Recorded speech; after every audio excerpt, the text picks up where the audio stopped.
सोमवार को कांग्रेस की राष्ट्रीय महासचिव प्रियंका गांधी व राजस्थान के पूर्व उप मुख्यमंत्री सचिन पायलट केकड़ी पहुंचे, जहां प्रियंका गांधी व पायलट ने केकड़ी विधानसभा से प्रत्याशी रघु शर्मा के समर्थन में आम सभा की।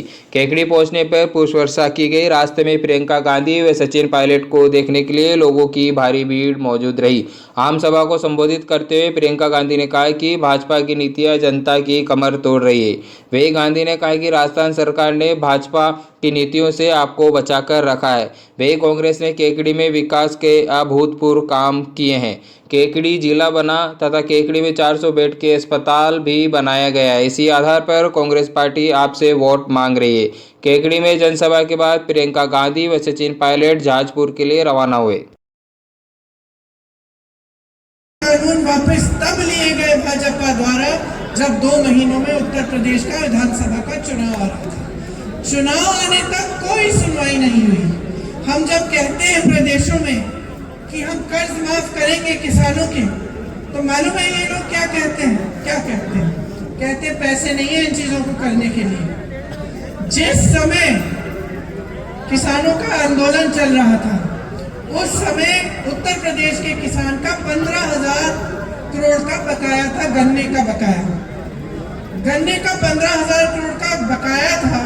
उसके थोड़े ही बाद मोदी जी की सरकार ने कहा कि हम 20,000 करोड़ रुपए खर्चेंगे, दिल्ली का जो संसद भवन है उसको सुंदर बनाना है। तो हम उस समय पूछ रहे थे कि जो 15,000 करोड़ का जो बकाया है गन्ने का, ये क्यों नहीं दे रहे हो? कह रहे थे हमारे पास पैसा नहीं है। किसानों के कर्ज को माफ करने के लिए पैसा नहीं था, लेकिन संसद को जो 70 साल से अच्छा खासा चले आ रहा था संसद भवन, उसको सुंदर करने के लिए आपके पास 20,000 करोड़ है। क्यों? क्योंकि उसको करने से आपका मान सम्मान बढ़ रहा है और किसानों की कोई परवाह ही नहीं है। आपको 2000 यूनिट यहाँ पे आपको बिजली की फ्री में मिली है, सिंचाई का बिल माफ हुआ है। यहाँ आवारा पशु की जो समस्या थी उसके लिए आपकी मदद के लिए सरकार ने सोचा कि किस तरह से मदद कर सकते हैं, तो 67 लाख मीटर की तारबंदी की। छत्तीसगढ़ में हमारी सरकार है, यही समस्या वहां थी, तो सरकार ने गोबर खरीदना शुरू किया, क्योंकि ये सोच थी कि अगर हम गोबर खरीदना शुरू करें तो लोग इस जानवरों को अपने घर में रख लेंगे, पाल लेंगे, क्योंकि उससे कमा लेंगे। तो बहुत उनकी सुविधा हुई। जो आवारा पशु घूम रहा था उसको लोगों ने रख लिया घर में, और सरकार ने गोबर खरीदी, गोबर गैस बनाया, अन्य चीजें की, तो सबका फायदा हो गया।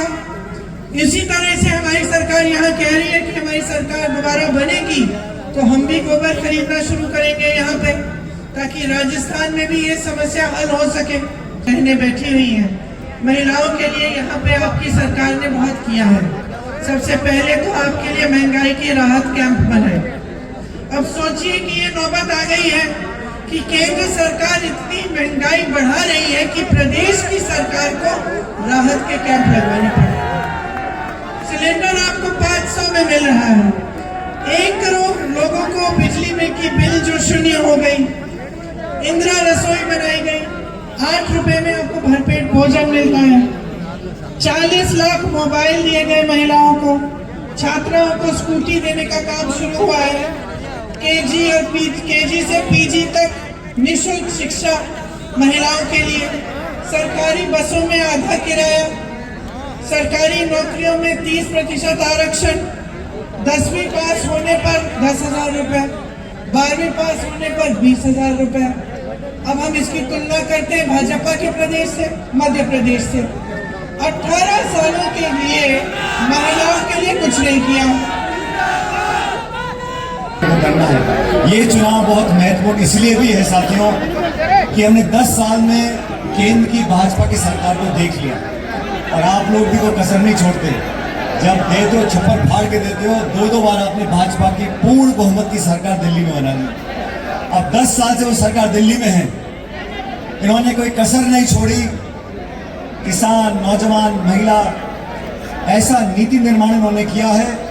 हर व्यक्ति, मध्यम वर्ग का व्यक्ति, किसान वर्ग आज परेशान है, दुखी है, पीड़ित है, चिंतित है।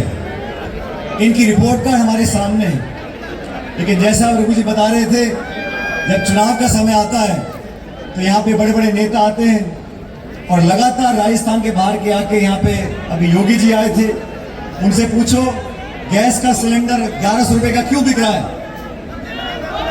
सब्जी, फल, फूल, टमाटर, तेल, चाय पत्ती, तेल सब महंगा क्यों है? तो बोलते हैं हिंदुस्तान पाकिस्तान।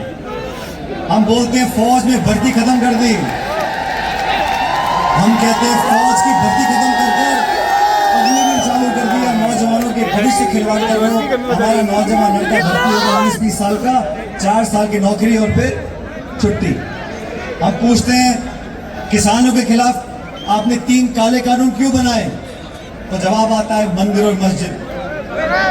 इन सब लोगों को मजहब, धर्म, मंदिर, मस्जिद, हिंदू, मुसलमान, इसके अलावा चौथी बात कोई आती नहीं।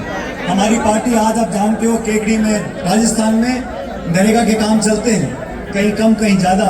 ये नरेगा का कानून किसने बनाया? ये कांग्रेस सरकार ने बनाया, सोनिया जी ने बनाया, मनमोहन सिंह जी ने बनाया। रोजगार का अधिकार दिया, शिक्षा का अधिकार दिया, खाद्य सुरक्षा का अधिकार दिया, सूचना का अधिकार दिया, आदिवासियों को संरक्षण दिया। राजीव गांधी जी ने महिलाओं को, ओबीसी को, SC ST को आरक्षण दिया ग्राम पंचायत के अंदर। ये कानून हमारी सरकार ने बनाए।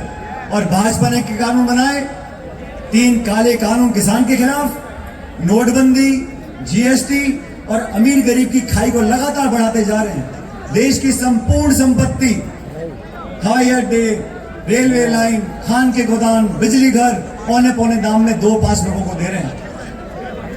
आप सबको सचेत होना पड़ेगा। ये चुनाव राजस्थान का बहुत महत्वपूर्ण है और राजस्थान में हम लोगों ने जो काम किया आपके सामने है और रघु जी ने जो काम किया आपके सामने है। और मैं दावे से कह सकता हूं, मैं इस केकड़ी को जानता हूं, यहाँ जो विकास हुआ है पिछले 5 साल में, मेरे ख्याल पिछले 70 साल में इतना विकास कभी नहीं हुआ होगा। और ये बात हमारे विरोधी भी कहते हैं।